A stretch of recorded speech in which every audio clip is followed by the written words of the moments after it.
Heather, and my mother-in-law is Sharon. She is one of the most entitled and attention-seeking women I know. I have no idea how my husband, her son, Vince, turned out to be such a good man. That was probably due to his father, Philip, who was a great man and loved me. But Vince and Philip were both doormats when it came to Sharon. "Why can't I wear a white dress to your wedding? I am the mother of the bride and should get some attention too. Why do you have to be so selfish and hound the limelight? I should be allowed to wear what I want." That's what my mother-in-law said to me when I vetoed the white wedding dress she was going to wear at my wedding. Sharon had a habit of sabotaging people's big day to get the limelight on herself. When people criticize her, she starts to cry and victimizes herself so that she is forgiven. Yes, she is a narcissist, but she refuses to get checked. Vince and Philip ignore her because they think it's less drama that way. So, Sharon got a free pass to harass me and everyone else in her life. After sabotaging my big days and relationship milestones, she was now attempting to wear a white, sparkly wedding dress to my wedding to Vince. Yes, it was from a bridal boutique, and yes, she actually bought that thing without consulting anyone. She was not happy when I said, "Look, I get it that you are the mother of the groom and want to look good, but the invites clearly say that no one else can wear white, let alone a wedding dress. You are being a bridezilla, Heather. This is no way to speak to your mother-in-law. It won't kill you to have me wear a white dress. You are just scared I will look better than you." This rule applies to everyone, Sharon. You can wear whatever you want, but not white. You need to return the dress and get something else. "Vince, will you let your freaking wife get away with this? She is being a brat." To her surprise, Vince agreed with my sentiments, and so did Philip. They made her return the wedding dress and get something in light pink. She sulked, but didn't say much. All good, right? Knowing Sharon? Probably not. I knew her well enough to know that she would get me some other way, and I was not disappointed. One day when we were at her house, she pulled me aside and said, "I need to tell you something important. It's not a request. I want you to do something for me at the wedding." "Okay, what do you want, Sharon?" "You are going to make a special thank you speech for me at your wedding." I was pretty taken aback by what I had just heard. At first, I felt that I had imagined the entire thing. Did Sharon really just tell me to dedicate a thank you speech to her? Thank her for what? For ruining my big days and trying to remove me from Vince's life? Nothing made sense to me. Sharon freaking wanted a separate thank you speech. I calmed myself down a bit and said, "I am not sure I heard it right or understood you properly, Sharon. Would you please repeat that for me?" "God, I always knew you were a dense, dumb girl. You don't have to prove me right all the time. I said that I want you to prepare a special speech for me where you will thank me for making your relationship and the wedding happen." But that's not quite true, is it? I don't know what you want me to say, Sharon. I think it would be more appropriate for Vince to say these things. Why don't you talk to him about it? "I know my son, Heather. He will definitely make a special speech for me. But people will expect that since I am such an amazing mother. It needs to come from you because people won't be expecting it. My friends would be so jealous and everyone would think I am such an amazing mother-in-law. This is the least you can do after not allowing me to wear what I want." There it was. Sharon was back at her attention-seeking shenanigans. Again. She wanted me to pretend that the whole wedding dress fiasco didn't happen. I was baffled by the sheer audacity of this woman. I had no idea why I was still being such a freaking doormat here. And I was slowly getting mad at Vince again for not standing up for me. Now here I had two options. One, I could say no and give Sharon the space to do something even more drastic as an attention-seeking tactic, or I could agree to her dumb demand and figure out how to turn against her. So I asked her for some time and went back home. For an entire week, Sharon kept blowing up my phone with her demands. I was still unsure about what to do. This was adding just way too much stress in my life, and I wanted to scream. Thankfully, one night, Vince noticed these texts and asked me about them. After I told him everything, he was furious. He said, "Heather, you don't have to do this. Ignore my insane mother. She doesn't deserve a thank you speech from you anyway." I know, but I'm scared that if I say no, she'll do something even more drastic. We know how far she can go, Vince. I'm just so helpless right now. I keep waiting for her to mess up my day or do something horrible again. I'm sorry, Heather. I never should have let it go this far. I know you have been under a lot of pressure. This is entirely my fault. I don't know how to help you now. God, I am so stupid. I keep thinking she'll change. She won't change, Vince. She needs help. And she needs to understand that we won't be doormats to her again. I think I will go ahead with the speech she wants so badly. No, Heather. You don't have to lie about my mom being awesome. This is just disrespectful to you. Who said I am going to lie? Vince looked at me confused, but soon realized what I was playing at. He asked me to explain, and I did. I was a little scared that he would get offended or tell me to change my mind, but he just looked amused and told me to go ahead with it. We discussed Sharon a little more and came to a decision. I informed Sharon that I would make a thank you speech for her. The day of the wedding went pretty smoothly, actually. Since I had given in to Sharon's demands, she kept her craziness to a minimum. I immediately knew that I had made the right choice. She was really looking forward to the speech, after which her attention-seeking behavior would start right back. The reception came to a close with the speeches. Vince did his speech and didn't mention Sharon at all. She looked a little annoyed and surprised at that, but when I started the speech, she looked hopeful. I thanked everyone in my life and made a romantic speech about Vince. Sharon looked bored through it all while the others cried. Then came the best part. Sharon was excited because she knew that this was her time to shine.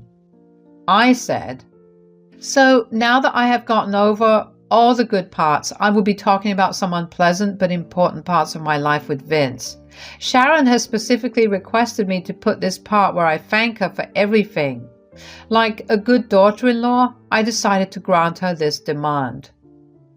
I could see Sharon's face turning sour at what I just said. She could already tell that this speech wasn't going to be something that would bring her positive attention instead of making her feel like a celebrity. I would be airing out all the ridiculous stuff she has done to me over the years. Sharon was looking around trying to find a way to stop me from saying what I would be saying. But there was nothing she could do. Philip actually held her in place and discreetly told her to behave herself. He knew what I was going to do and supported me wholeheartedly, so I continued with my speech. I said, "Sharon and I met when I was still in high school. I was then just a teenager who was very impressionable and also wanted people to like me. I went to meet her with a hopeful attitude because I truly wanted to be a part of her family. Imagine my surprise when she ignored me the whole evening and told me that her son would drop me within a month. You could also imagine her fury when she found out that her prediction didn't come true. I kept coming round the house because, unlike her, Philip welcomed me with open arms. To be honest, I was sad that Sharon didn't like me. I really wanted her to like me. I did my best to make it up to her. Nothing worked. Instead, as the years passed, Sharon turned into the mother-in-law from hell. She became this attention-seeking woman who was out to destroy my life and make herself be the victim. I almost wanted to say no when Sharon demanded a thank you speech, but then I realized that I have a lot of things to be thankful for. So, Sharon, here it is. Sharon, thank you for hiding Vince's car keys and pretending to be sick on our first anniversary. Thank you for fat shaming me on my graduation and calling me an ugly pig.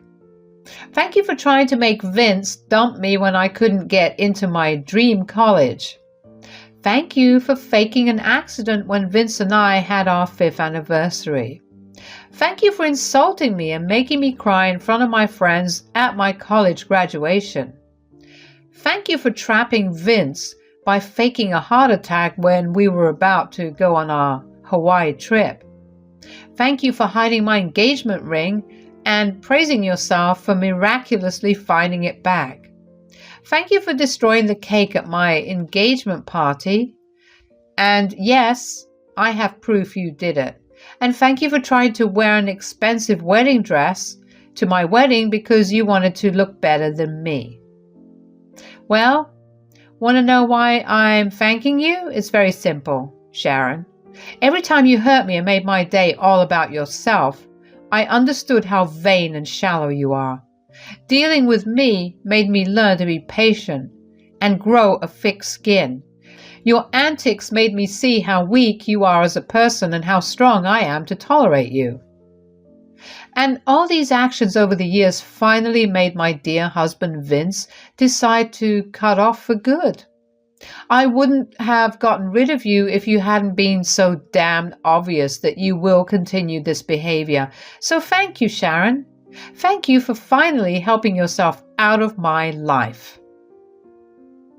I said that and closed my speech. All the guests were shocked, while some looked pissed. I'm sure most of them already knew about Sharon's attention-seeking behavior, but didn't think it would be this bad, and the fact that neither Philip nor Vince protested also said a lot about what is true and what is not. People were looking at her with a disgusted look on their faces.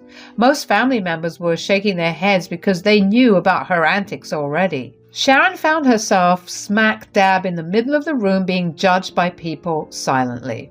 After a few seconds, she couldn't take it anymore and her real demon self came out. She stood up and started to shout at me. She said, "You witch! How could you humiliate me at my son's wedding like this? How could you do this? Just how you stole my attention on my special days and ruined all the milestones in my life. If you can do it, why can't I? Besides, you asked for this, Sharon. You told me to thank you, and so I did." Lies. These are all lies. People, she is lying to all of you guys. She's just an attention-seeking witch who hates me. All she said were lies. This is trying to ruin my reputation. My guests already didn't believe a word that she was saying. My friends and even some of my colleagues knew about her antics, and some have seen it in person. Other family members already knew her well, and some have been her victims in the past. Her own sister especially was casting her some really nasty glares. Sharon was trying hard to convince everyone that my stories were fabricated. I didn't even have to defend myself, guys. Philip and Vince stood up for me. They said, "Mom, are you seriously calling my wife a liar? I was there when all this stuff happened. I was the one whose attention you wanted most of the time. How can you say Heather is lying?" Sharon, you need to own up to your mistakes and take responsibility. Most of the people here have seen your behavior up close. Almost everyone knows that what Heather said is true. The rest you don't know. Know it today. How dare you two take Heather's side? She did all to humiliate me, and all you were doing is supporting her. She shouldn't have aired our dirty laundry in front of everyone. She did this on purpose. Of course she did this on purpose, Mom. You are the one who demanded and hounded her to write a thank you speech for you. So she made the best of the situation. She told everyone how your ridiculous behavior helped her. Did you expect her to actually fabricate her stories and make you look good? Sharon didn't have an answer to that question, so she resumed throwing insults at me and demeaning me in front of everyone. She thought that by pointing out my flaws, she would make herself look better. Well, newsflash, Sharon. People don't enjoy that shit anymore. What Sharon was doing horrified them and made them madder. Philip and Vince were fuming. Vince said, "That's enough, Mom. You needed to shut up or leave the venue. I have had enough of you today. You insulted my wife for years and didn't even spare her at her own wedding. Look what you are doing now." "Don't speak to me like that, Vince. Your wife has insulted me in the worst possible way. And you are taking her side. This is unacceptable. She just wants to be the center of attention and put me down to make herself look good. How could you tolerate this, Vince?" "None of what you said is true, Mom. I have seen your text to Sharon demanding her to include you in a thank you speech. I know you wanted to steal the limelight today. You won't even accept your mistake, Mom. I have nothing to say anymore. I have defended you even when you were in the wrong. I am not doing that anymore. Heather wasn't lying when she said that I wanted to go no contact with you. I am telling you that in person and front of everyone right now. I am done." Now, this alarmed Sharon to a great extent. Her eyes bulged out and she looked like she was about to have a panic attack. I sarcastically thought it was great that she was turning my wedding into a drama night, but I also had some blame for it. What could I do when Sharon was up my butt making stupid demands that would only hurt her own image? Not that people didn't know her real face, but still, Sharon herself brought this spectacle. Now, she was not at all happy with all the negative attention she was getting. You win some, you lose some, I guess. Sharon won the attention but lost her dignity and her son in the process. She was still delusional, of course. She said, "Vince, you can't just say things like that without meaning it. It's hurtful and horrible, and I am not saying this to hurt you, Mom. I'm serious about this. I can't tolerate your drama anymore. I am done with you. After today, I don't want any contact with you, and if anyone tries to convince me otherwise, they will be blocked too." Vince, don't make rash decisions like that. You can't stop talking to me. I'm your mother. You can't be so ungrateful and abandon me. Oh God, it's not even a full day since you were married and Heather has already taken you away from me. Everyone, are you seeing this? Can you see what a master manipulator Heather is? There it was, the same shit again, blaming me for all the drama my dear mother-in-law brought into her own life. For years, I put up with her horrible behavior because I thought that there was no other way. But now, I had my husband's full support in cutting her toxic presence out of our lives. This knowledge made me feel at least a little better about my situation now. Meanwhile, Sharon's good days were about to end. She was going to face some real consequences for her behavior instead of having people coddle her. And the fallout was definitely becoming even more epic. Vince was almost red in the face from the stupid accusations that Sharon was throwing at him. But before he could get into another argument with Sharon, Philip spoke up. Yes, this demure man who preferred to stay the heck away from his wife and her drama decided to put himself smack dab in the middle of it. What he said was truly shocking. He said, "Shut up, Sharon. Just for God's sakes, shut the hell up. Your erratic and entitled behavior has gone on for a freaking long time already. For once in your life, just shut up and stop victimizing yourself." "What the hell? Philip? Why are you shouting at me? Has Heather manipulated you too?" "Oh God, Heather, what is wrong with you? Why are you influencing my husband too?" "Don't talk nonsense, Sharon. I have lived with you for 37 years. I know exactly how much of a vain woman you are. No one has to teach me or anyone else anything. Everyone here knows what you are, Sharon. Today, you just drove it home that you won't change. Vince says that he is done with you. I support his decisions and have made one for myself." "What? What are you talking about, Philip?" "I am going to leave you too. I will be filing for divorce. This is enough drama for one lifetime. I don't want any part of it anymore. You will be seeing divorce papers from me very soon, and you will be vacating my home within this month." Sharon couldn't believe what she was hearing. In one night and within a few minutes, she had lost both her son and her husband. She had in no universe ever imagined it happening. Narcissists rarely think that people will ever abandon them. This woman was all kinds of insane anyway. Since Vince and Philip never really stood up to her, she thought that she could push their buttons and never face any backlash. Well, she was wrong again. My husband already proved that he had a spine of steel, and now Sharon's husband showed it too. Sharon finally realized that she had messed up big time. At first, she couldn't believe Philip's words. She said, "You want to leave me? Over that witch Heather? Over a stupid freaking speech? Are you insane, Philip?" "No, I am not insane, Sharon. You are the insane one here. I have given you multiple chances over the years to amend your behavior and change yourself. I have lost friends and family because of your selfish and entitled behavior. But I will not tolerate this anymore. I won't lose my only freaking son and my daughter-in-law because of you."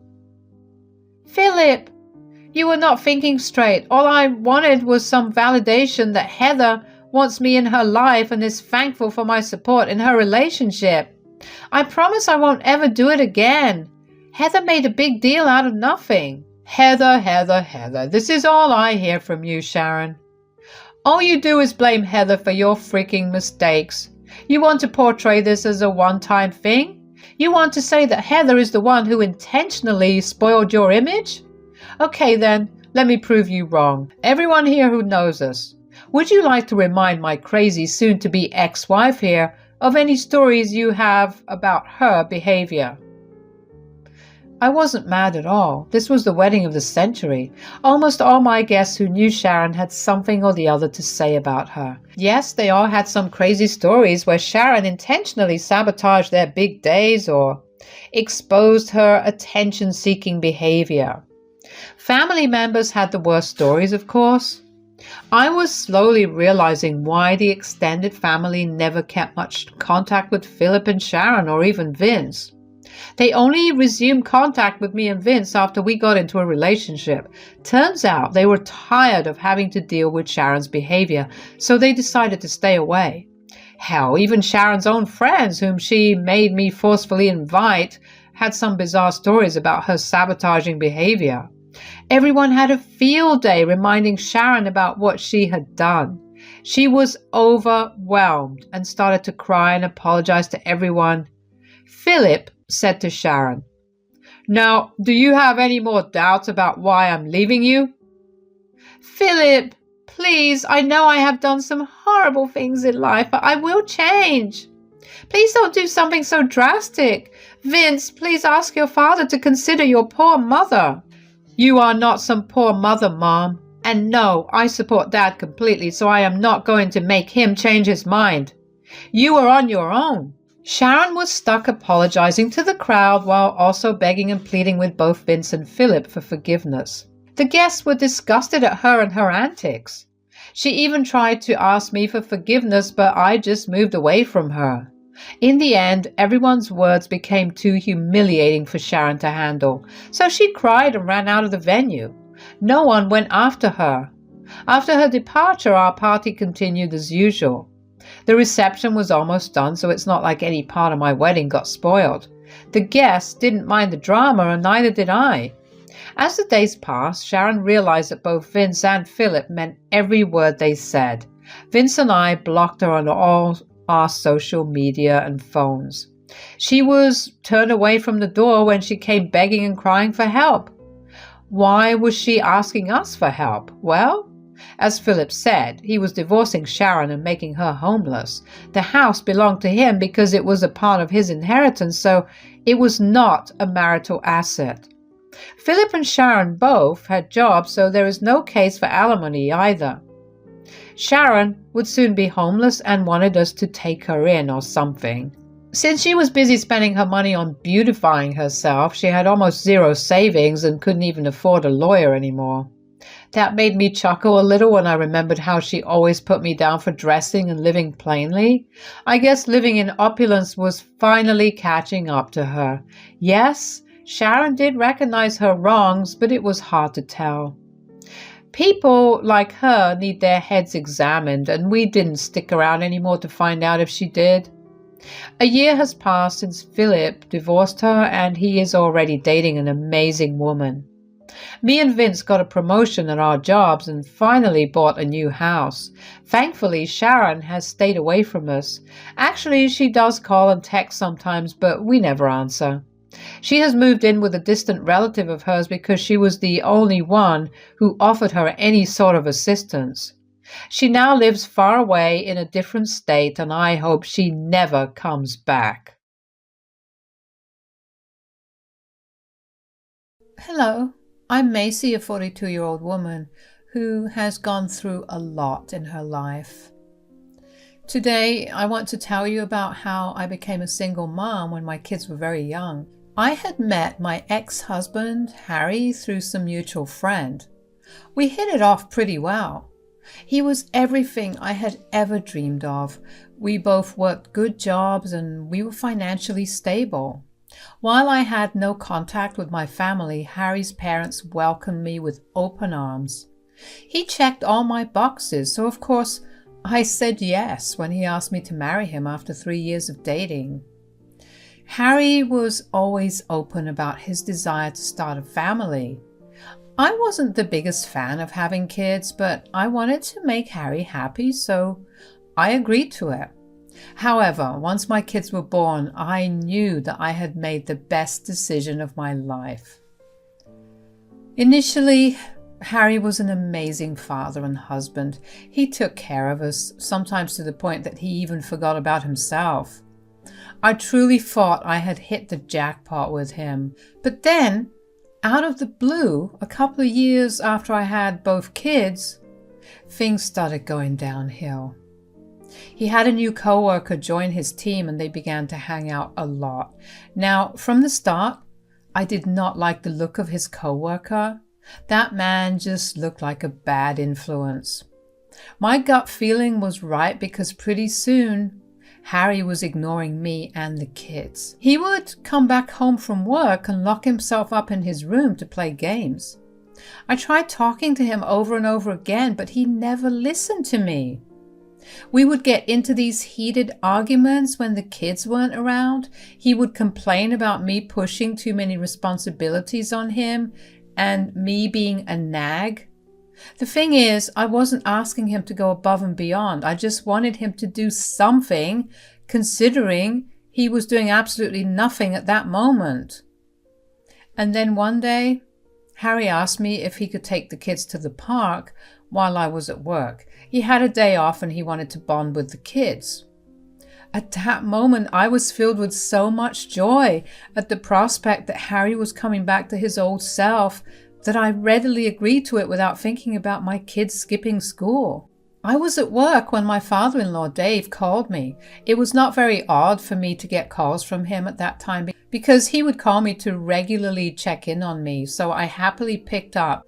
But he sounded upset. "Macy, are you at work?"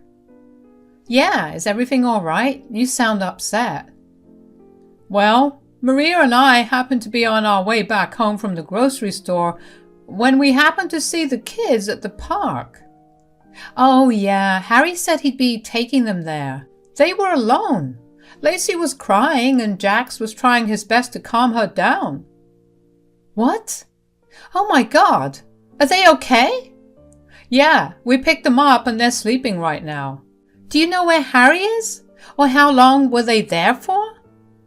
"Jax said that Harry had taken them to the park at around 10 in the morning, and we picked them up around 12. Apparently, Harry had dropped them off at the park and just left." "That man is going to get a piece of my mind." "If you manage to get through to him, let him know that his parents also want to have a stern word with him." "You haven't been able to get through to him?" "Nope. His phone is switched off." Okay, I'll try to get a hold of him too. Until then, I hope it won't be an issue to watch over the kids until I get back. Of course not, honey. We'll make sure they eat too when they wake up. Thanks a lot. I don't know what I'd do without you two. I managed to be kind and grateful even though I was raging on the inside. Once I was off the phone with Dave, I immediately dialed for Harry. Just like David said, Harry's phone was switched off. I don't know how I managed to get through the rest of my workday. I kept making phone calls to Harry throughout the day, but never got a response. Once I was done with work, I decided to go home first. I hoped that Harry was just at home playing some games. I know that it's pathetic, but I still hoped that he had only left the kids in the park to play his stupid games. I called Dave and informed him about my plan, and he assured me that it was all right. I also didn't want my kids to see me getting angry at Harry if he was actually at home. Harry and I had been struggling for a while, but I didn't want my kids to see any of that. I didn't want them to think that the toxic aspects of my relationship with Harry were normal. When I got back home, I immediately noticed that something was different. The house felt emptier. I had a sinking feeling in my chest.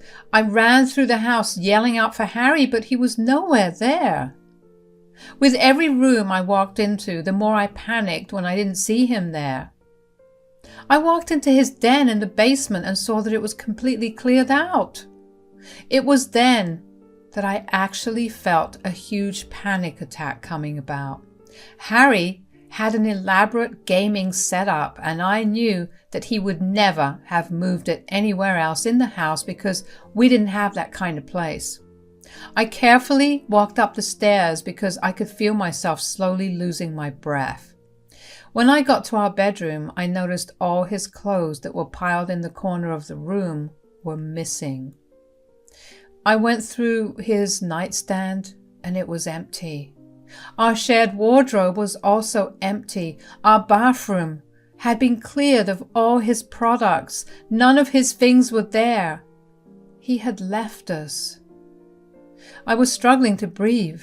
How the hell was I supposed to raise 2 kids all on my own? What about surviving on my income only? If I was to pick up another job, I would have no time to actually spend with my kids. In my panic, I kept calling Harry. I didn't care about anything at that point. My dignity and ego were not going to stop me from begging Harry on my knees to come back. But of course, none of my calls went through, and neither did my messages. I must have been blocked. With nothing else to do, I managed to calm myself down enough and made my way back to my car. I hoped that Dave had been able to get a hold of Harry. My heart raced faster the closer I got to Dave and Maria's. I knew I had to put on a brave face in front of the kids first. My kids greeted me at the front door. I hugged them and did a quick once-over to check if they were all okay. They looked happy and fine, and I felt a little relieved. They told me all about their day, and for a second, I had forgotten about my huge problem. Maria sensed my unease though, so she had my kids leave the room to play in their playroom. She went back into the living room with a glass of water. Dave, Maria, and I sat on the couch and we began to discuss everything that had happened. Did you manage to talk to Harry? No, I don't know where he is and I'm freaking out. What's wrong? I went back home and all his stuff is gone. Gone? What do you mean, gone? Gone, as in there's no trace that he ever even lived in our home. All his clothes, his toiletries, his gaming things, everything's just gone. You think he left you? I hate that he's done this.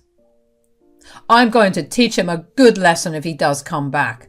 That is not how I raise my son to behave. Do you have any idea where he may be? Well, there are his friends, places, and some of his usual haunts, but other than that, not really. Okay, well, let's start by talking to his friends and then looking around the places he usually visits. If nothing turns up, we'll go to the police. I really did not want to get the police involved in this matter, so I tried calling everyone that we knew. I even managed to find some of Harry's high school friends and asked them if they had seen him around. Maria and Dave contacted their relatives and neighbors to find any information.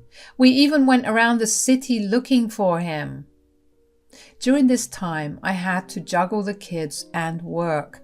I was lucky enough to get a week off when I explained my situation to my boss. When it came to dealing with my kids, however, that was a lot tougher. I got asked every single day where their dad was, and I had no answer to really give them. I would tell them that he was away on a business trip, and then they would ask when he'd be back. Thankfully, Dave and Maria had my back a lot. When it got too overwhelming to juggle everything, they took over. Eventually, we did get the police involved. However, they said that they were not going to be able to help considering he left on his own accord, so he technically was not a missing person. Everything shattered at that moment. I didn't know how to proceed from there. Maria and Dave also seemed to be in some sort of trance, just like I was. I remember feeling so betrayed and abandoned at that moment. What happened to all of Harry and I's promises? What about our promise to stay together forever, or to raise our kids to be great people, or to even go on a date every fourth Saturday of the month? I spent every night crying myself to sleep after that. I couldn't even face my kids because how could I tell them that their dad had run away from us and left us? Dave and Maria came over one night to check in on me, and after I had put the kids to bed, I broke down crying in front of them. Before I knew it, the two of them were crying too. We just held each other for a little while until we stopped crying. "I'm sorry, I didn't mean to cry this way." "There's every reason to cry. You've lost a husband and we've lost our son. We get what you feel." "Yes, that's why we keep coming over. I guess somewhere inside we feel guilty for his behavior." "You have absolutely no reason to feel any guilt. He was the one who made the decision to abandon us, and he's responsible for it." "Yeah, but maybe it was the way we brought him up that made him—" "Nonsense. I know you brought him up well because you are here right now. You could have also left us alone since your son is not here, but you've chosen to be here to take care of us and help me out." "You're right. We could never leave you guys. You're family." "Precisely, Macy. I want you to remember that we're family. We want to help you and the kids out in any way possible. Don't hesitate to ask us, okay?" "Of course." After that, we slowly grew out of the hurt and misery we felt. I managed to somehow break the news to my kids about their father's abandonment. I feel like they had an inkling that their father was never coming back because they were eerily calm about it. They only asked me if their grandparents and I were going to leave them too. I assured them we would never, and that was the first time I didn't feel upset at Harry. Instead, I felt rage towards him. He had shown my kids what abandonment felt like, and now they were going to be cautious about it for a while. But my in-laws and I tried our hardest to do only the best for them and show them that we were never going anywhere. The kids continued to thrive, and I began to see them going back to their happy, bubbly selves. Around 5 years into Harry's disappearance, I stopped checking up on him. I had been religiously trying to contact him up until then, but then one day I realized just how long 5 years was. Harry had missed a lot of firsts of his kids, and the kids had all but forgotten about him. I didn't see any reason to want him back. 10 years after Harry left us, things were going well for us. Jax got into his dream college with a full ride, and Lacey was acing all her classes. I was earning enough for us to live more than comfortably. Maria and Dave were practically living with us because they were getting pretty old, and we didn't want them to be living on their own. Maria and Dave were struggling with their health, their bones hurt, and in general had issues with their blood and sugar levels. I was dreading one of them passing away. They had been my rock during my hard times, so I wanted them to enjoy a good time with me then. It took years for all of us to adjust to our new lives, and I wanted them to enjoy it to its fullest. I guess it came as no real surprise to me when Dave got really, really ill. Maria and I kept taking turns staying at the hospital when Dave had slipped into a coma. It was a hard time for all of us. For a long while, there was no laughter or smiles in our home. However, things changed when Dave finally woke up. He was still very weak and sick, but he was still alive. We were told that regardless of him being awake, he still didn't have much time to live. The entire family spent time with him at the hospital after that. Dave made peace with the fact that he wasn't going to be there much longer. He was the one who uplifted the mood somehow. Even though he was pretty weak, he still insisted on me getting his lawyer there so he could rearrange his affairs and rewrite his will. When the lawyer was in the room, none of us were allowed in. Sorry, I couldn't let you guys in. Oh dear, it's okay. Just get your rest in. I just wanted to surprise you guys. That's awfully sweet of you to think about a surprise for us right now, Dave. Of course, you know how much I love surprises. We really don't want this surprise for a while though, dear. Oh, at least this way there will be at least something to look forward to. I just have one condition for you. What is it? You have to stick to what's written in the will. Promise me that no matter what happens, my estates will remain divided the way I divided them. Of course, dear. Promise. I promise everything will be as you wanted it to be. About 2 weeks after he woke up, Dave passed away in his sleep. I was a mess. He was like a father to me. He was the only man in my life that was there for me and helped me learn and grow. He was also a father figure to my kids and greatly helped me bring them up. Maria and the kids were a mess too. There was so much crying and hurting. All of us had lost someone very dear to our hearts. I had taken up the initiative to take care of all the paperwork and all the funeral services. I knew that Maria did not have the strength for that. The funeral took place 3 days after Dave passed away. There were a lot of people, and it felt good to see that Dave was just as loved by many more people that were in his life. Of course, at that moment, I did feel a pang of anger. I was sure that Harry must have found out that his dad had passed away. I even had Dave's obituary published in the newspaper, but he still never showed up for the funeral. Then again, if Harry did show up, I didn't know how I would have reacted. I guess it was just better that the only people there were the people who truly loved and cared for Dave. The next few days after the funeral were spent grieving some more. In those days, we also got access to Dave's will, and we were pleasantly surprised by it. Dave had divided all his estates between the 4 of us. He gave a lot more to the kids, which honestly I was super grateful for because they needed it a lot more than Maria and I. But he had also left something for Harry. It was a letter. I was desperately wanting to open it and read it, but I knew that it would have been a violation of Dave's wishes because he had made it explicitly clear that only Harry was the one that was going to read the letter. I wish I could say that I wasn't surprised when Harry showed up, but I really was. Thankfully, Jax had gone back to university and Lacey had been away at school when Harry showed up. When I saw his face, I was filled with rage. Maria was in the same boat as me. He looked like he was barely alive. He looked malnourished, his bones were jutting out and his eyes were huge on his now small face. He had a lot of muscle before, and now his arms and legs looked like twigs. His voice was very raspy and his eyes were bloodshot. I had a very strong feeling that he must have spent the last few years abusing substances. Of course, I know that addictions are a genuine illness that needs to be treated. If it were any other circumstance, I would have empathized with an addict. but not with Harry. No, he was a man that had it all. He had the perfect wife, the perfect kids, the perfect house, the perfect job, and the perfect friend. He threw it all away because he didn't want to be responsible anymore and wanted to do substances instead. What the hell are you doing here?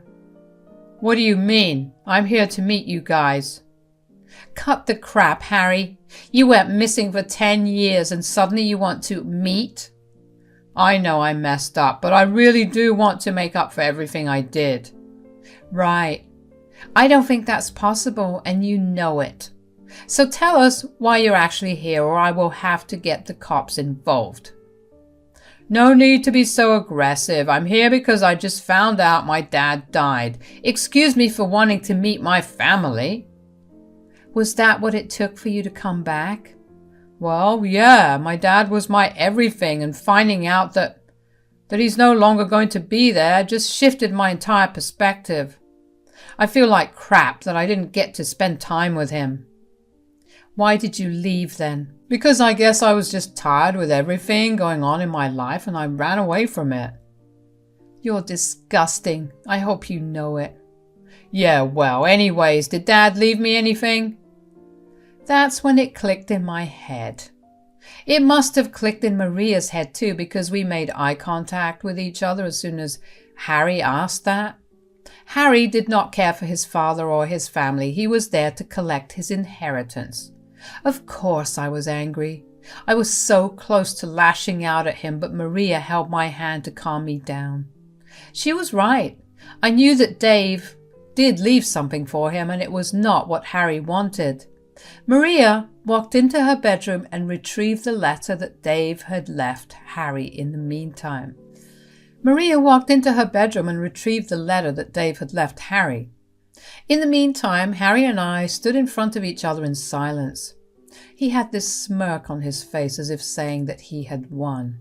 It took all of my self-control to not laugh in his face. When Maria returned with the letter in hand, Harry's face lit up. He almost ripped the envelope with his excitement. He pulled out the letter and began to read. The smirk on his face dropped and turned into a look of anger the more he read. He then looked at me with so much hatred in his eyes and pointed his finger at me. You! What? What did I do? You poisoned my father's mind. Excuse me? He left me nothing, absolutely nothing, and he says it's because you were more of a daughter to him than I was a son. Well, you did disappear for a while. How could he do this to me? Did it not matter to him at all? Of course not. You abandoned your kids, so your father abandoned you. How can you say that? Do you guys not care for me at all?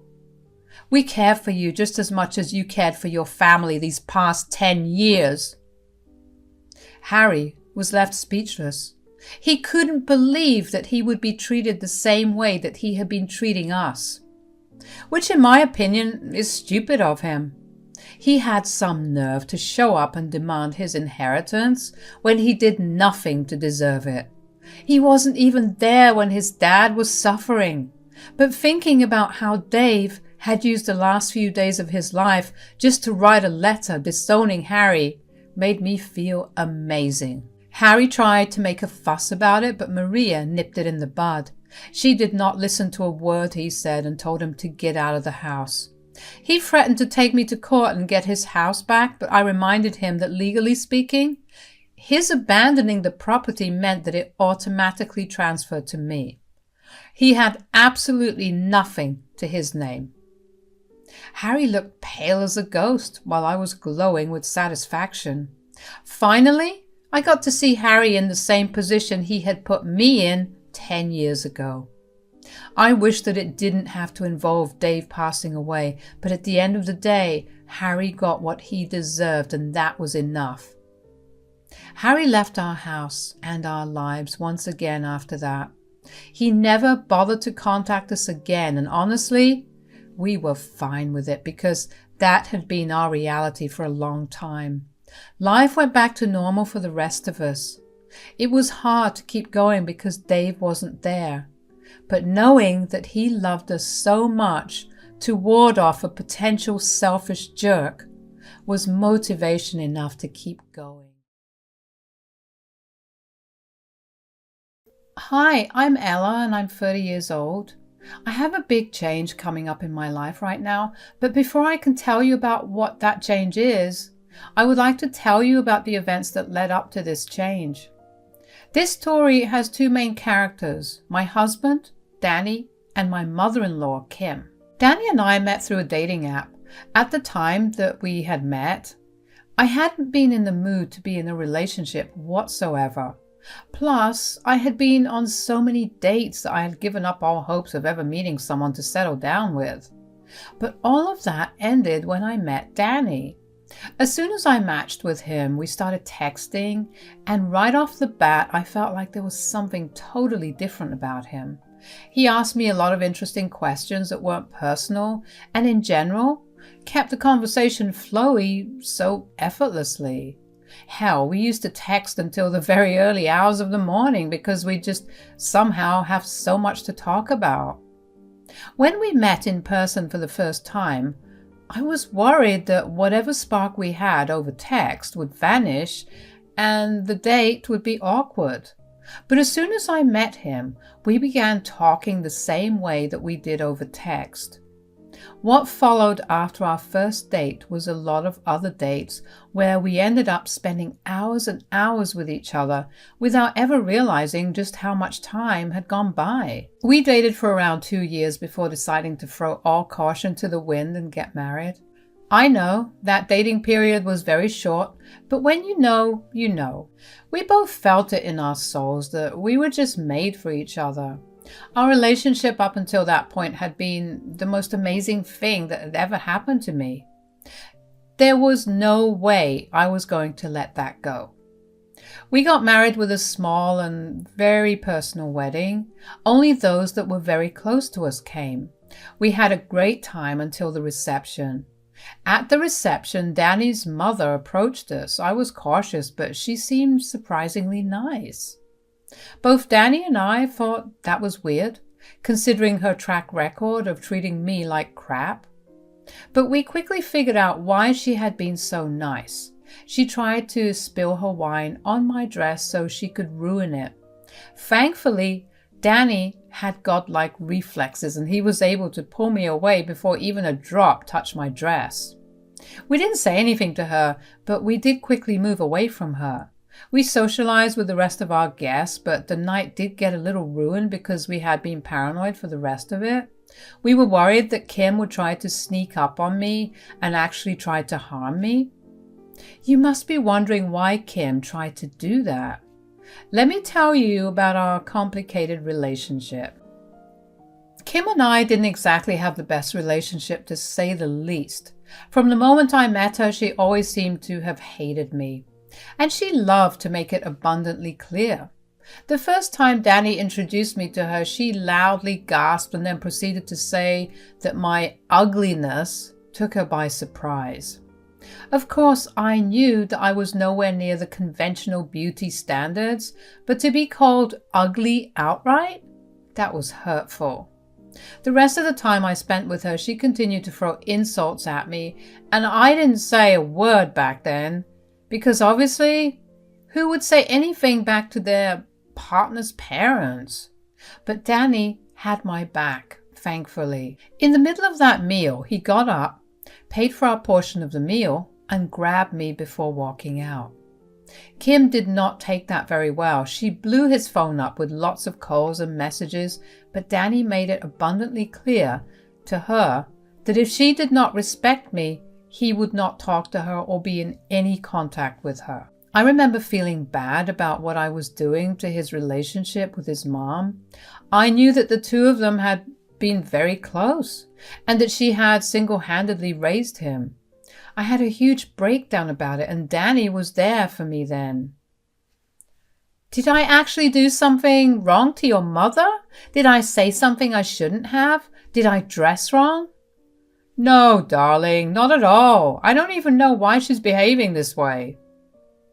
I wouldn't mind her treating me this way, but it's affecting your relationship with her and I don't like that. Listen to me, Ella. Unless you actually did something wrong, I don't see any reason why I should continue to be nice to my mother. But she's your only family. You can't let me get in between that. You'll be my new family then. My mother needs to apologize for what she did. And only then will I be nice to her. You don't have to worry about a thing. Thank you so much for being on my side in all this, Danny. Of course, honey. I love you, and you've been nothing but super nice about this whole thing, but you need to stop thinking that you're the one causing all this.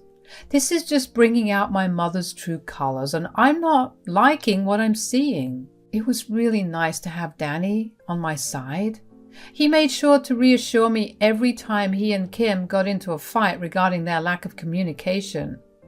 Kim's hatred for me only grew after that. Over the next few years, she kept trying to hurt me every time we did meet, which was only on holidays. Danny would always be there to stand in between us, but that never stopped her from continuing to try to get her hands on me. Whenever Danny and I tried to talk to her, she would lash out at us for treating her like she was crazy, which we didn't.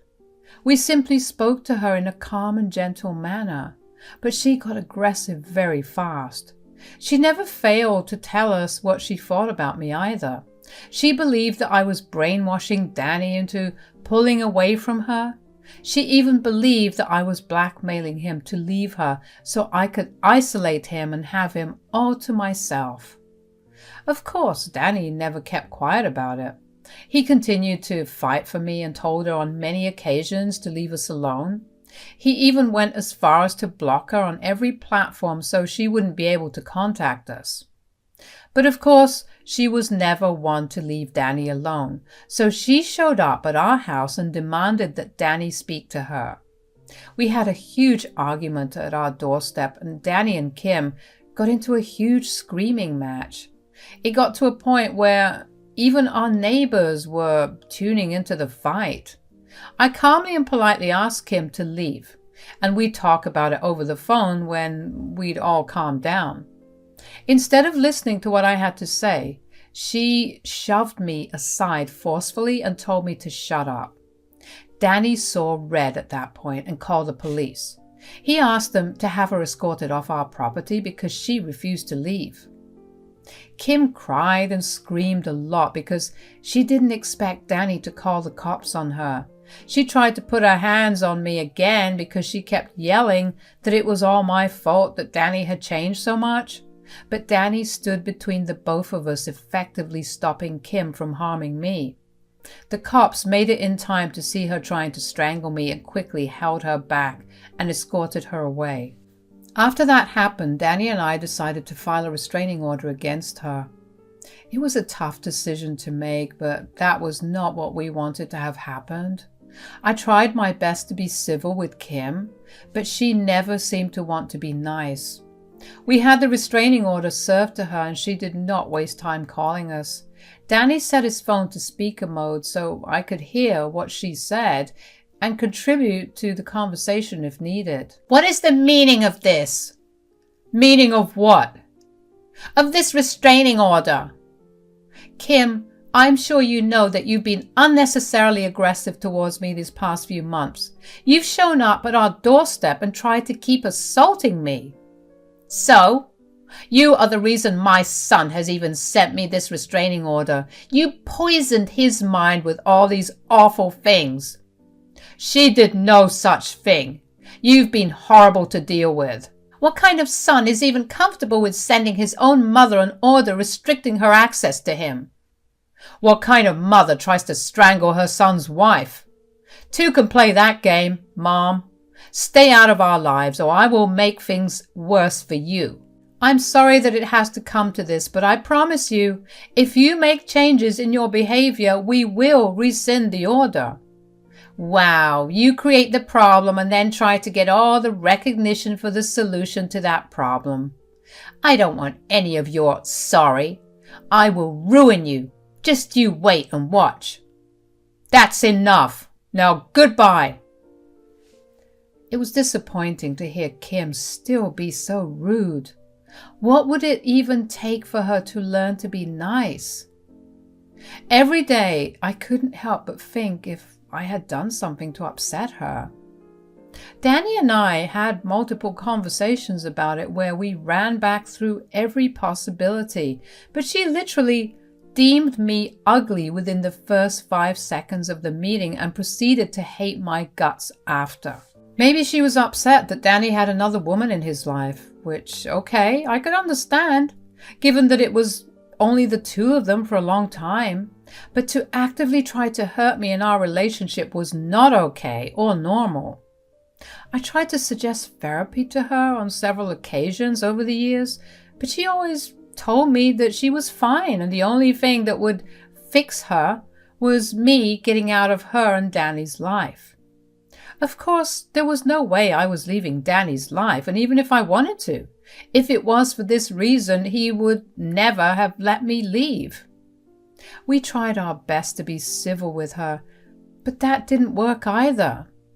She took to telling the rest of Danny's family about my evil doings, and he ended up getting a lot of concerned calls. Even though Danny handled the situation, it surprised me to see just how easily Kim managed to convince everyone about what she believed. Either she was a woman of importance in their family, or she was just really good at lying. My bets are on the second one. Anyways, after she received the restraining order, she stopped coming by our place. Although I did catch her loitering just a little outside our house. She would just stand there and watch our house. When you're inside the house and you see someone just standing there staring, you tend to be creeped out. Danny and I called the police several times to deal with her, but I don't know how she even managed to get away from them every time. By the time the police would arrive, she would be gone. Eventually, she stopped showing up and Danny and I thought we were finally free. And then our mail began disappearing. There were so many things I ordered and many letters I got from my family back home, but never actually received because whenever I went to check the mailbox, the mail was gone. It got really frustrating because I was losing on so many beautiful letters. My family loves the aesthetic of writing letters to each other. And none of what I was ordering was getting refunded, considering the drivers attest to delivering the packages. Danny and I had a good suspicion about who could have been robbing us: Kim. We knew that she was bitter and angry with us. Of course, we didn't agree with this method of hers to gain attention because it was something that was causing a lot of losses. But we also didn't want to engage with her. If she thought that this would get us to talk to her, she was sorely wrong. Instead, we bought a pretty noticeable camera that we attached to the mailbox and attached with it a note that stated that there was a camera that was recording everyone who came over to the mailbox. And surprise, surprise, we saw Kim standing in her usual spot and staring at the house when we were at work. Then she approached our mailbox, read the note, and turned away. We said nothing about it because at least she took the note seriously. I was at work when I got a call from Kim. Now, she was blocked on my phone, but she decided to call my company and have them get me on call. I didn't even want to know how she figured out where I worked because that would have only made me a lot more paranoid. Hi, Ella. Kim, why are you calling me? Oh, I just wanted to let you know about this one thing I did. Okay. You see, these past few months, all I could think about was how much I hated you because of the way you ruined my relationship with my son. First of all, that's very unhealthy. Secondly, I didn't do any of that. You did that to yourself by hating me so much and trying to ruin your son's relationship because of that hatred. I'm not done, Ella. I really don't have time for this. Oh, you will definitely have time for this when I tell you what I did. Like I said, I was so consumed by my thoughts that one day it hit me. I didn't have to get near you to hurt you. Kim, what did you do? Nothing too big for me, really. I just happened to walk by your place when I saw your car parked by the sidewalk. I had my keys in my hand, and next thing I knew, I was scratching up your car real good like a mad person with them. Here, let me send you a couple of pictures." I was confused because from where I was sitting, which was by the window, I could clearly see my car parked there. I knew that Danny wasn't home either, and we both had distinctly different cars. So if neither of our cars was there, whose car was it, and why was it parked by our place? My answers came rather quickly when I received the pictures. Kim had emailed me the pictures, considering the fact that she was blocked everywhere. The car was indeed scratched up really well. It would take a lot of money to fix that, but that car was definitely not mine. I took a closer look at the number plate and instantly recognized whose car it was. It was Senator John's car. We had a senator who lived in our neighborhood. He was notoriously known for being able to get away with small things like bad parking, although he was genuinely a nice guy. Everyone liked him and no one really made any complaints against him. In fact, Danny and him were pretty amicable with each other. If there was one thing I did know about him, it was that he took his cars very seriously. That man hasn't had a speck of dirt on his cars in ever. John was known to have fired multiple people who washed his cars because he didn't think they cleaned them well enough. So it was no surprise that he was actually going to lose his mind when he saw his car all scratched up. I was upset that Kim went so far, but I knew that this was going to be her true learning moment. I took a couple of pictures of my car that was sitting in the parking lot and sent them to her. "What? Cat got your tongue?" I really don't know what to say, Kim." "Of course you don't. This is definitely beyond anything that you could have imagined. I told you that I would ruin you, and this is just the beginning. And oh, look, I hear the police coming down this way." "I don't know how to tell you this, but that's not my car." "What? Don't lie to me. If this is your way of trying to make me feel bad, it's not going to work." "No, seriously, my car is parked at work. I took a couple of pictures and sent them to you. Why don't you take a look?" But then whose car did I scratch?" "That would be the car of the senator, who, by the way, is very particular about his cars." "What?" "Oh, Kim, if you wanted to cause me harm, the least you could have done was at least check whose car that was." "What do I do?" "Face the consequences of your actions. Take care, Kim. Goodbye." A part of me was excited to see what would happen to Kim. It brought me a certain level of satisfaction to hear her shiver as I told her just whose car she had damaged. I immediately called Danny to tell him about what had happened, and while he was shocked and angry that she had even attempted to do something to me, he too couldn't help but laugh at the way that things had turned out for her. By the time I was done with work, I had received a call from the police station requesting Danny and I to come down. We had our statements taken considering Kim had a vendetta against me. It didn't help Kim's case that we also had restraining orders against her. We were asked about how long she had been trying to hurt me and if there was any particular reason why. We answered truthfully because we didn't have any reason to lie about it. We were also told that even though Kim was at the scene of the crime, she denied doing it. They asked us if we had any security cameras around our home, and I told them that we did have one attached to our mailbox because in the past few months, a lot of our mail had been disappearing. We were asked to submit the footage from that camera, and we did. When we reviewed the footage, surprise, surprise, Kim scratched the car like a mad person. She looked almost animalistic while doing so. I will admit that I did feel a little sorry for her. Clearly, she wasn't doing so well mentally, but to go this far was inexcusable.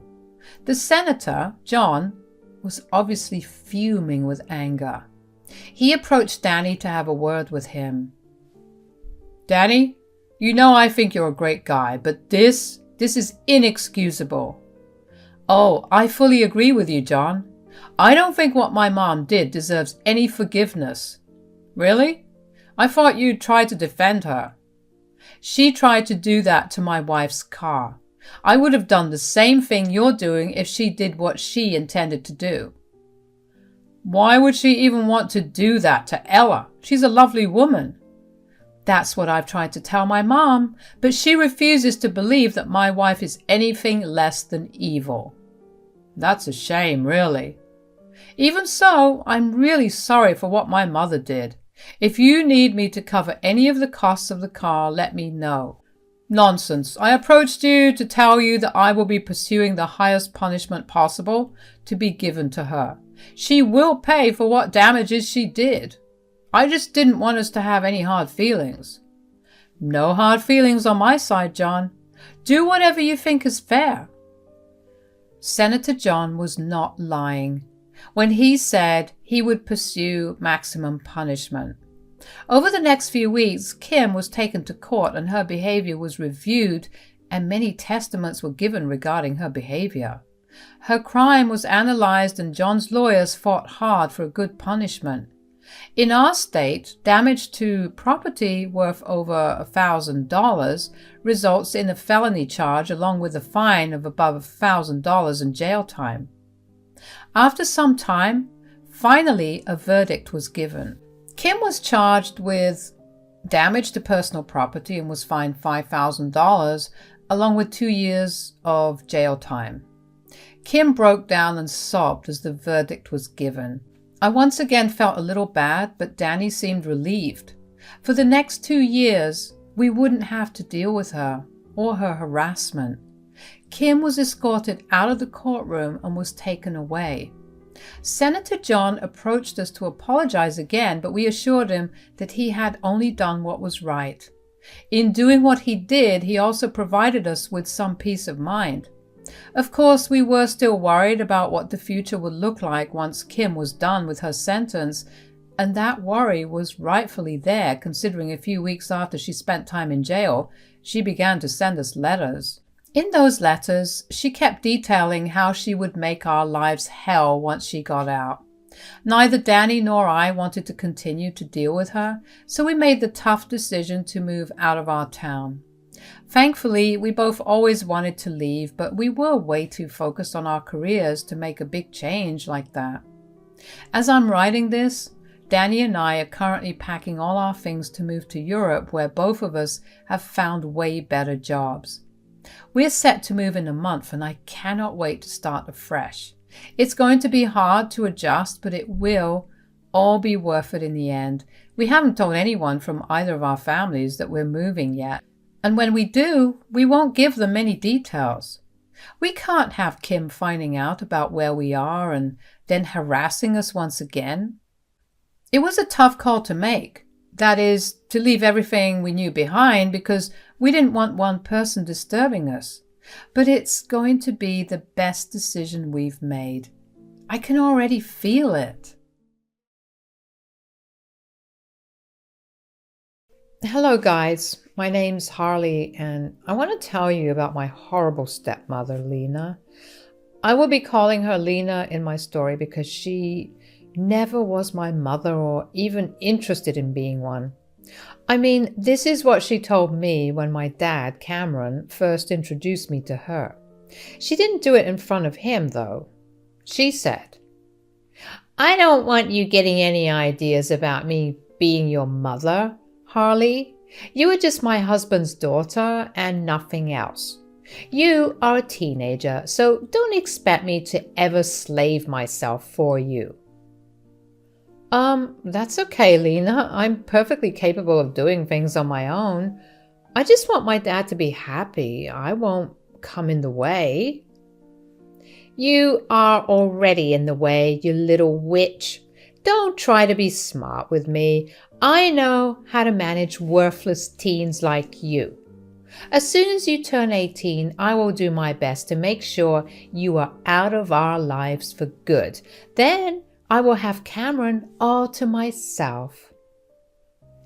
The talk escalated very quickly to Lena saying some exceptionally nasty things about me and my dead mother. Yes, my father was a widower and my mom died when I was only 8. I miss her terribly. And it took Dad a long time to date, let alone find love again. That was one reason why I never told my dad about Lena's horrible words or behavior. Big mistake, guys. I should have spoken up because this woman turned into a nightmare after she married Dad. Even Dad was taken aback by her behavior. Lena always targeted me and did her best to turn me out of the house. She made it clear that she hated children and didn't want me around. That was something she never told my dad before they dated. When Dad refused to abandon me, she started to find ways to harass me. She used to mess up her food and put the blame on me. She said, "Will you look at your daughter, Cameron? Look at what she's done. She has purposefully spoiled my cooking because I refuse to cook for her. She is going to poison me one day, Cameron." Harley, do you have an explanation for this? I swear I don't know anything about this, Dad. I'm perfectly happy to cook for myself. I wasn't even in the house before you came home, and I bought takeout to eat in my room. Oh God, she's lying now, Cameron. I'm telling you that you need to get rid of her before she kills me. This is just one small example of what Lena has been up to for 4 years she was in my life. The entire fiasco was over too much salt on her food, which she had added herself to blame me. It was bizarre, but Dad believed me. I had enough proof. Throughout the year, she did a lot more. She got me off the phone connection, locked me out of the house for 5 hours, took my car keys on the day of an important test, threw away my project that I spent a week making, and much more. Dad did his best to make her understand that this wasn't okay, but she never listened. She would act friendly for a few days before doing something horrible again. By the time Lena was with us for a year, I got a job and started to pay for a lot of my own things. I simply didn't want her interfering in my life anymore. Dad was upset, but I told him that it would be nice for me to have money of my own. I didn't want him to feel guilty. Lena was a stay-at-home wife and considered her dad's money as her own. So she didn't want Dad spending too much on me. Not even some of the basics. I tried to be as invisible as possible so that Lena would leave me the hell alone. She never took the hint and continued to harass me. She wanted to keep her word of removing me from her life and the house. But she had no idea what fate had in store for us. The real fiasco happened a few weeks after my 18th birthday. Since I turned 18, Lena has been in a good mood. She was chirping and sometimes singing gleefully in the house. I knew why she was so happy. She was thinking that she would finally be able to get rid of me. Well, not so fast, Lena. She had no idea that I had heard her talking to her friend on the phone. She told me how she would ambush me and kick me out. I knew her plan already, but she had no idea what was in store for her. So the day I came home from work and saw my stuff packed, I was not upset, but just amused. I said, "Hey, Lena, want to tell me why my stuff is packed and waiting in my bedroom? Are we going on vacation?" Don't act so smart, Harley. I hope you remember my words. I told you that once you turn 18, I will be kicking you out. Well, it is time for you to leave. Now, I have decided to be a good person and pack your stuff for you. You know, make things easier for you. So, you want to kick me out of my house? Oh, no, Harley. This is my house. And I don't want or have to keep you here anymore. I will deal with Cameron later, but you are leaving for sure. Lena had this overconfident smirk on her face, which told me that she was pleased with herself. She had already started to make plans in her head of what she would do with my room, but like I said, not so fast, Lena. Karma is just about to come for you. I calmly took out some documents from my bag and handed them to her. When she looked at me confused, I just smirked and said, I think you need to take a look at these papers first, Lena. I have been meaning to give you this for a while. Thank God you talked about the eviction today. It just made me remember these documents. What are these papers? Why do I need to read them? Why don't you take a look and find out? Lena sat down and started to read the papers that I had just handed her. She started out looking confused, but slowly her confusion turned into shock and then disbelief. She looked at me and then at the papers in her hand again. Then she turned angry. She said, "Is it an eviction notice in my name? What the hell, Harley? What is the meaning of this?" "It means that I want you out of my house in a month. You know the usual thing that an eviction paper means." You can't serve me eviction papers. You can't do that. This is my house and I am the only one who can kick people out." No, Lena, this is my house and has always been so. My dad was just a caretaker who held this place for me until I turned 18. Now that I have, it belongs to me. I have just recently completed the documentation process. No, that's impossible. Cameron can't just give you this house. This is our marital asset and he can't give you the house without consulting me. How is this a marital asset, Lena? Dad had this house before you were in the picture. I guess he didn't tell you that this house actually belonged to my maternal grandparents. They left the house to me and appointed Dad to hold the house until I turned 18, which I did just a few weeks ago. No. You have to be lying to me. This can't be true. You were trying to scam me and kick me out of the house. Wait till your father hears about it. He will kick you out instead. Lena then made the ridiculous mistake of calling my father downstairs. She forgot the fact that she never asked my dad if she could kick me out. I mean, even if the house belonged to my father, she should have asked him, right? She knew what his answer would be, so she went behind his back to kick me out. In her frenzy, she forgot this little detail and decided to involve Dad. I'm not complaining, though. It's even better for me this way. Dad came downstairs to check what the yelling was about. He said, "Whoa, calm down, Lena. Why are you yelling like a banshee? What is wrong?" "Why won't I be screaming? Your worthless daughter is making some wild claims again. She's saying that this house belongs to her and she is kicking me out." "Harley, what is going on? I need to know the truth." I knew that my dad would ask my side. He's a good father who knows that his wife can be a mean witch. So he always takes action after considering both sides. This is something that Lena always hated. She wanted Dad to take her side no matter who was in the wrong. I can't tell you how many fights they had on this. Still, Dad wanted to be fair towards us all. That's exactly why he asked for my side as well. I said, "Lena calmed me down and told me that she was kicking me out. She said something along the lines of, 'I won't allow you to stay in my house anymore.'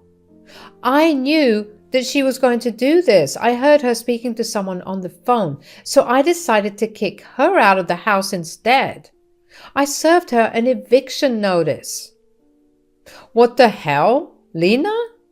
Who gave you permission to try and kick my daughter out? You never discussed this with me. What is going on? Why am I hearing about this now?" Lena knew that she had messed up at the moment. Like I said, she was so overwhelmed with the eviction notice that she forgot about being caught. I saw her panic for a while before turning hostile and defensive like she usually does. She said, Your daughter is already an adult, Cameron. She had turned, and we let her stay in the house rent-free for a month already. Most parents kick their kids out once they turn 18. We need to make Harley learn to live on her own and become responsible. That's for me to decide, Lena. You are not, and never was, her parent. You didn't even contribute to anything related to Harley. How did you think it was okay for you to decide when to kick out my daughter? You were being unfair, Cameron. All these years I put up with your favoritism because Harley was a teenager. But now she needs to go. I won't let her stay in my house anymore. Who said this is your house? Which deed shows that this house is in your name? Well, it's your place, so I have equal rights to it since I am your wife. So this is my house too. I won't allow Harley here anymore. She needs to go. This is not my house, and even if it was, you have no right to it. This is Harley's house and has her name on it. Lena heard that and went pale. She didn't expect my dad to mirror my words and say that the house belonged to me. She was in her own fairyland where everything belonged to her just because she said so. Hearing anything else was nothing short of shocking and surprising for her.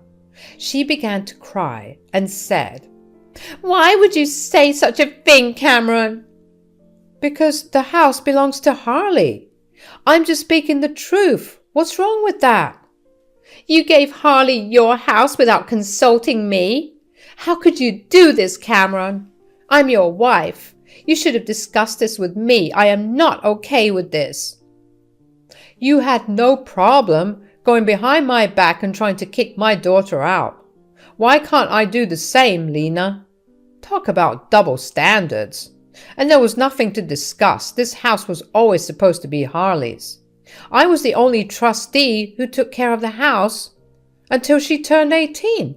The house got transferred to her name just recently." Lena now understood that we were telling the truth. Dad even offered to show her the papers in case she needed proof. She was in way too much shock to do or say anything coherent. She said, "You deceived me, Cameron. I thought that the house was yours. You lied to me. This is not fair." "I never lied to you, Lena. You never asked whose house this was. When we got married, we signed a prenup saying that our personal assets were just that, personal." "Oh my God, this can't be true. You should have told me, Cameron. Now Harley is throwing us out. Look at how ungrateful your daughter is, Cameron." "I am not throwing my dad out, Lena. That reward is solely yours. You're the one who won't get to live in my house anymore. I would have considered letting you stay here. I told Dad as much. But after you tried to kick me out, I changed my mind. You are going to leave." "If you kick me out, your dad will follow as well. We are a couple. He won't abandon his wife." Now, it was my father's turn to laugh out loud. He already made plans of his own that I knew about. But he was unsure whether to go ahead with it or not. I guess today's events made the decision easier for him. He was about to blow up his marriage, and Lena didn't see it coming at all. He said, "Actually, no, I am not following you, Lena. I will stay here and take care of my daughter. I have been on the fence about divorce for a while now. What you tried to do today sealed the deal for me. I will be filing tomorrow. Be ready for it." "Wait, what? Are you going to divorce me? You want to leave me over your shit daughter? You can't do that." "Yes, I can, Lena. You think I was going to forgive you for tormenting my daughter for 3 years? Oh, hell no. All this while I thought that you might change. I have been nothing but patient with you. But now I know that you will continue to be a toxic witch. I don't want someone like this in my or my daughter's life." Lena took a step back as if she had been physically hurt. She never expected her divorce to come so soon. My dad is actually a pretty quiet man who doesn't do anything drastic. This was actually unlike him. He was mad and his facial features showed that. He didn't shout, but his tone gave away the fact that he was very angry. It made Lena even more anxious. She started to argue with my dad, and I chose to leave that space to retreat to my room. Dad and Lena fought for an hour straight. It was mostly Lena shouting and crying while my father explained his reasons to her calmly. After the verbal fight ended, Dad came to my room. He seemed a little upset and refused to meet my eye. He sat down and said, "Harley, I know I need to apologize to you.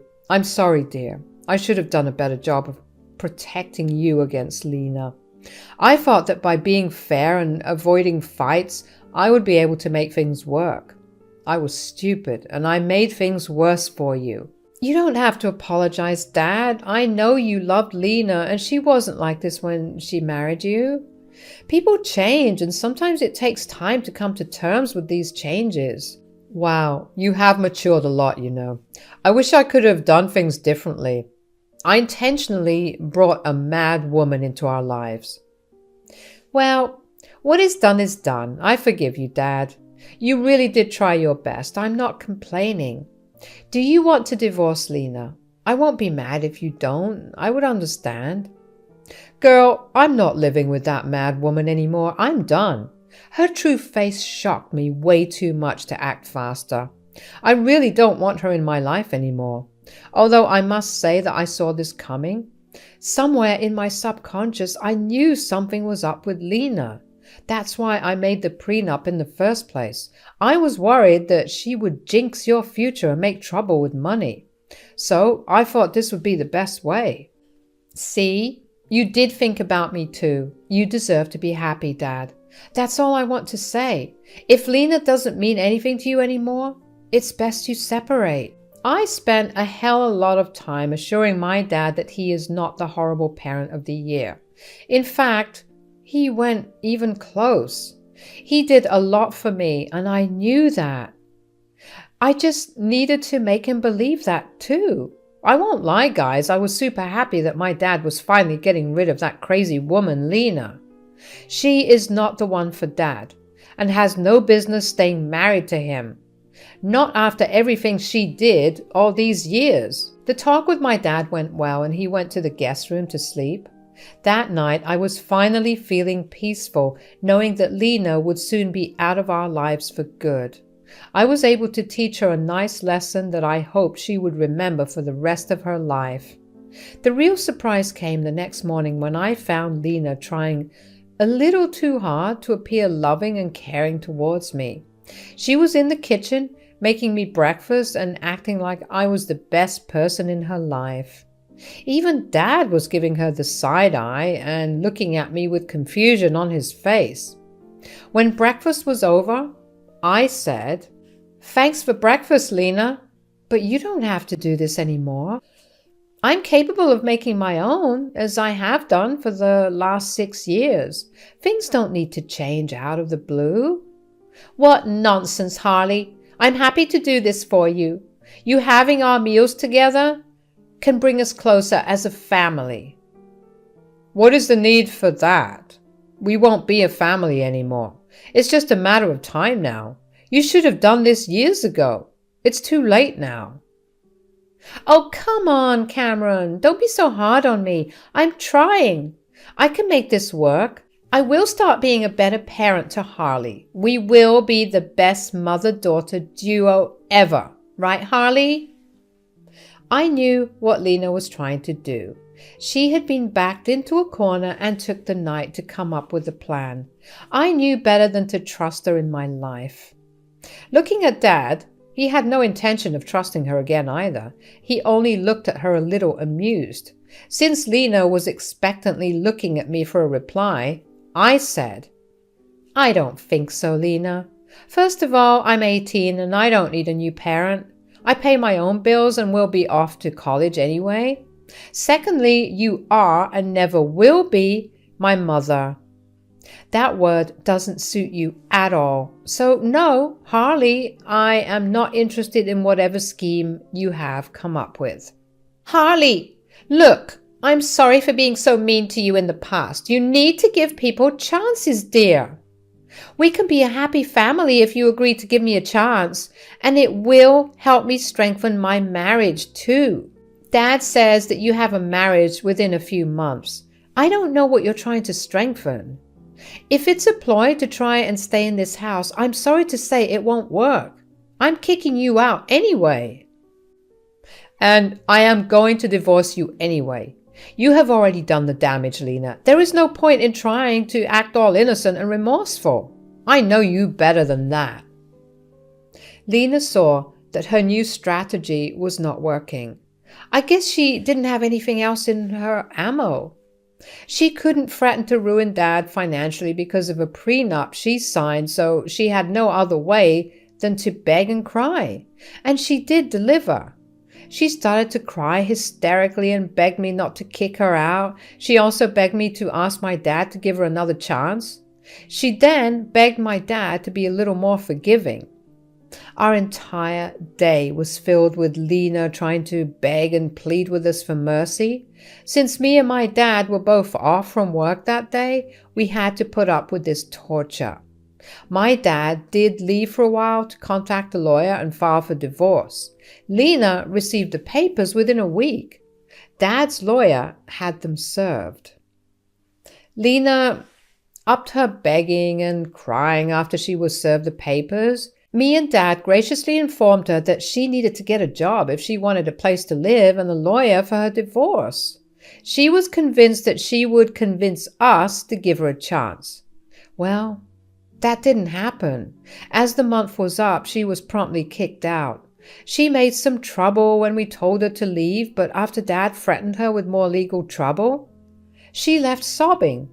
I heard that she moved in with a friend since her own family can't stand her anymore. As she left, she took the negativity with her, and the house finally felt like home. It's been more than 2 years since the incident. I am now in college, which happens to be close to home. Dad has successfully divorced Lena and is back to dating. He says that he isn't looking to settle again, but just wants some company at times. As for Lena, last I heard, she moved into a flat with several flatmates and is struggling to make ends meet. Since she doesn't have a lot of qualifications, she is working a minimum wage job and just getting by. I saw her at a grocery store from afar. She looked like she had aged 10 years more. Karma had caught up with her and hopefully taught her a lesson never to try this shit again. Hello, beautiful people. My name is Lena, and I'm here to tell you a brilliant story.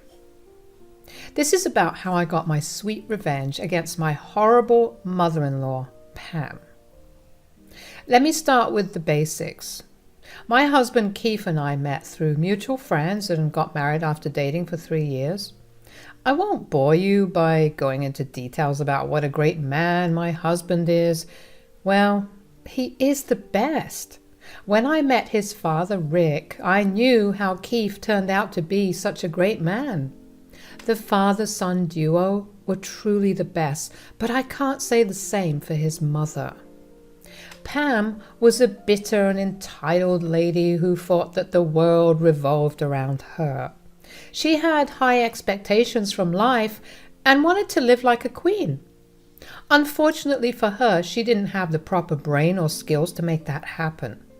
She worked a small job, and so did Rick. They were not rich by any means and lived a modest life. While Rick was happy with what they had, Pam was not. She always had expensive tastes and the habit of looking down on people. She even criticized her husband for not earning enough to keep her in luxury. She wanted the best, but didn't want to put in the effort to bring in the money. Hell, she quit her job after Keith got a good job and expected the father-son duo to shoulder all her expenses while she spent her days drowning in luxury. Did she consult her husband or son? Of course she didn't. She was the entitled type who just expected everyone to bend to her will. Here is where I come in. Keith meets me and moves into my place. We both work, but start saving and planning our expenses with great care. Keith stopped spending money on his mother whenever she wants. That made Pam mad at me. She assumed that I was taking her money. She once told me, "You think you can take my son's money and live a good life? That will never happen. I won't allow you to bankrupt my son. His money is only for him and his family. And you are not his family." I don't need his money, Pam. I already work a good job. I may not be rich, but I am not wanting for money either. Oh, please. I know women like you. You are a useless girl working in a low-level job. Soon you will be kicked out and will make my naive son your cash cow. I won't let that happen. Well, she couldn't stop me after all. I married her son and made things permanent. She never accepted me, of course. She always made fun of me and my humble lifestyle. She compared us both, from the clothes we wore to the car we drove. Now, the subject of the car is very important. You see, 3 years back, Pam nagged Keith to get her a new car, and he did. It was a decent Honda, but much better than the second-hand beat-up car I drove. Pam always made it a point to tell me what a peasant I was while she was a sophisticated woman. Keith shut her down after she never stopped. I kept my mouth shut because I really liked Rick and I didn't want to come between Keith and his mom. The system worked for us until one fateful night when we were having a family dinner. Pam made a joke about my car again. She said, "You know that the other day my friend saw Lena's car and thought it was going to the compound? She was shocked to even hear that the thing was still on the road. I mean, I would never be caught with an old thing like that. Lena must be really desperate if she continues to use it." "You were being super rude to Lena, Pam. You need to stop. We talked about this." "Don't worry, Dad. The jokes end today. Next time your friend sees my wife's car, she will be surprised. Mom, Lena has booked a brand new car. She will now have the best car in the family." "What? Lena's buying a brand new car? What do you mean it will be the best car in the family?" "Yes, Lena is getting a new car. You see," Keith went on and on about the new car I was getting. Pam's eyes shot into her head when she heard that I paid $30,000 for it. While Rick and Keith were genuinely happy, she looked upset and displeased. Now, let me tell you something. There is this car that I have always wanted in my life. That was part of the reason why I never upgraded my old car even when it was giving me trouble. It was second-hand and was barely functional. I didn't upgrade immediately because I was saving money to get my dream car. By the time my old car died, I had enough and more to get it replaced with my dream car. I had been saving for it for God knows how long. Keith was super supportive of me and was also happy that I was able to achieve my dream.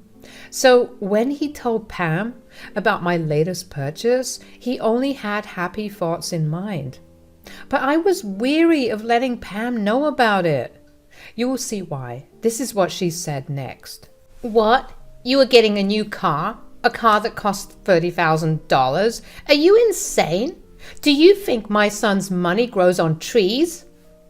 "Mom, relax. Lena's buying the car with her own money. It is her dream car. She worked hard to save for it, and now she can finally have it." "That is great, Lena. I'm so proud of you. You deserve it since you worked so hard for it. Now you will have the best car in our family." No. This can't be happening. This useless woman can't have a better car than me. Lena, you better go cancel the purchase. You'll be disrespecting your in-laws by making such extravagant purchases. Everyone was surprised at what Pam said. I wasn't sure if I had heard her right. Was she really asking me to give up my car because she couldn't afford one as well? Yes, she was. Because she was just that entitled. Rick and Keith were both surprised and uncomfortable. I said, "No, I don't think I will be doing that. Driving a better car doesn't mean I am disrespecting anyone. It's the money I am spending." "We don't mind, Lena." "Pam, what the hell are you saying? She's not being disrespectful to us by buying better things." "Well, it is disrespectful to me, Lena. I don't care what you think. You will go and cancel the purchase immediately. If you are smart, you will double the cash and get a new car for yourself and for me." "Oh, hell no, Pam. If you want a new car as well, you can go back to work. You can get it the way I did. I don't see why I should be getting you a new car for nothing. Your car is in perfectly good shape." "I will not drive an old car when someone useless like you will be driving a $30,000 car. You have two options, Lena. You either buy a cheaper car or buy two expensive ones. I take one while you take the other." "You are delusional, Pam. That's not how things work. If you want something, you should work for it. This conversation is getting ridiculous. I think we will go home." Keith agreed with me, and we both left the house. But Pam never stopped bothering us. She kept telling me to cancel the purchase or there would be consequences. Now, that got my alarm bells ringing in an instant. I showed the text to Keith, but he told me to ignore them. He thought that his mom was just being dramatic and nothing else. His way of dealing with her was to just ignore her or give in to her demands. He was doing just that. But this time, I didn't think it was wise, so I took matters into my own hands and became extra careful. Thank God I did. Pam messed up big time just 2 weeks after my car got delivered. I was on leave and at home minding my own business. Suddenly, there is a knock at my door. I open the door to find a cheerful Pam walking into my living room. I was confused and cautious as to why she came to see me and why she was in such a good mood. After making some small talk, she asked for some coffee. I went to the kitchen to make it, and after a few minutes, I heard the front door close. I rushed back to see what was going on just in time to see Pam driving away in my new car. Well, guess what, guys? She stole my freaking car. It took a few minutes for my brain to comprehend everything. I was in shock. I didn't know what to do. I called Keith and asked him to come home as soon as possible. He told me that he would be on his way. I was freaking out, wondering what the hell was going on. My panic grew tenfold when Pam returned with my car, but it was in extremely bad condition. Then it hit me. Pam stole my car and wrecked it on purpose.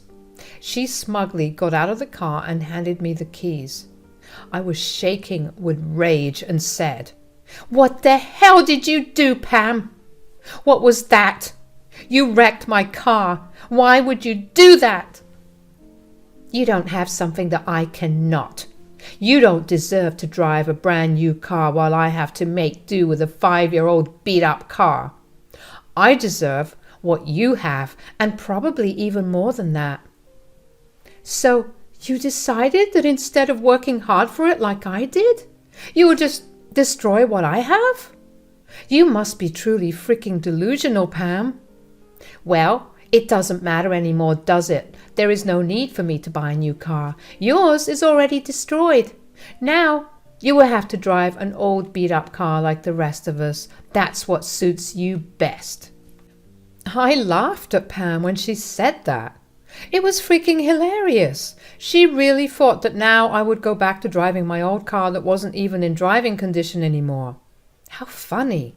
She literally had no idea what I was about to do with the car she had just destroyed. Pam looked at me like I had lost my mind.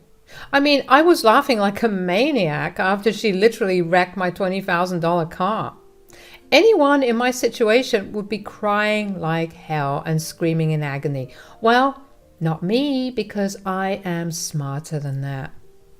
I calmed down and went to my car. After taking some pictures of the car, I reached inside and removed something from the rearview mirror. Pam was confused because she saw what I was holding. She looked panicked and said, What the hell is that? What are you holding?" "Oh, you poor thing, Pam. Did you really think my world would end if you wrecked my car? Sorry to burst your bubble, but that's not happening. You want to know what I just pulled out?" "Well, it's a dash cam, Pam." No, that's impossible. That's fake. That can't be real. I checked for a dash cam. It wasn't there before." You really are very far behind on technology, Pam. This one goes behind the rear view mirror. It has the videos stored in a memory card. With this, I will have plenty of proof to land you in jail, and my insurance will cover it all. Pam looked like she landed in hell. She was literally panicking and looked ready to faint. For some odd reason, she didn't think that she would get caught. Now that I have threatened to call the cops, she was freaking out. Our little car stealer and crasher was now in grave danger of being arrested. She still somehow was in denial and kept saying that the device was fake. She said, "You were trying to scare me, Lena. It won't work. You just got the car." So what, Pam? Do you think I'm a dumbass like you? I pre-ordered the dash cam even before I picked up my car. This car is expensive shit. There was no freaking chance I was leaving it without surveillance.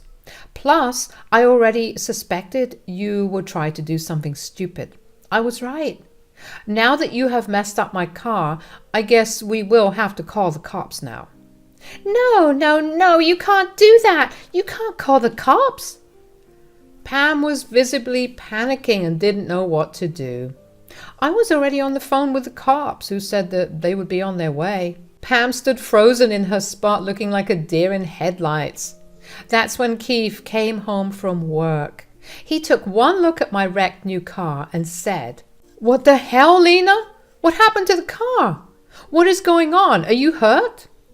"I'm fine, Keith. As you can see, my car is a wreck now, thanks to your mom. If you want to know how this happened, I'm sure my dear mother-in-law will be willing to give you the details." "What are you talking about? Mom, did you do this to Lena's car?" Now, Pam was trying to be smart here. She thought that she could use her son to get out of trouble, and she thought that she could change the story and paint me as the villain while portraying herself as the victim. She started to cry very loudly and clung to Keith's arm. Keith looked confused and didn't know what to do or say. Pam used this opportunity to say, "Keith, your wife has wrecked her car and is now pinning the blame on me. She knows that I can't afford a car like that, so she's intentionally blaming me. She's telling everyone that I was jealous of her car, so I wrecked it." I literally only told Keith. And I never said those words. I just told him the truth, that you have wrecked my car, Pam. "Shut up, Lena. I have done no such thing. How dare you accuse me of such a horrible thing? Keith, Lena is threatening to call the cops on me, son. I didn't do anything wrong. She's trying to pass off her reckless driving on me." "Are you saying that you didn't wreck my car, Pam?" "I didn't do it. You cannot prove that I was the one who wrecked your car." Here's where things get a little more interesting, Pam. You see, this beautiful dash cam here, it has both front and back-facing cameras. Know what that means? It means that it also records who is driving the car. Pam didn't see this coming. She was sure that she could convince everyone that I was lying. As I said, she has been out of touch with the advancement of technology. She didn't even know that double-sided dash cams exist. Her expression confirmed my doubts. Pam now knew that she was trapped. I was wise in making sure my beloved car was well protected. My insurance would take care of repair costs. All I had to do was file a police report. This meant that Pam was in deep trouble with no escape in sight. She started to tremble as tears started to gather in her eyes again.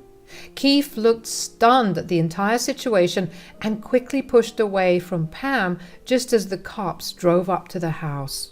He said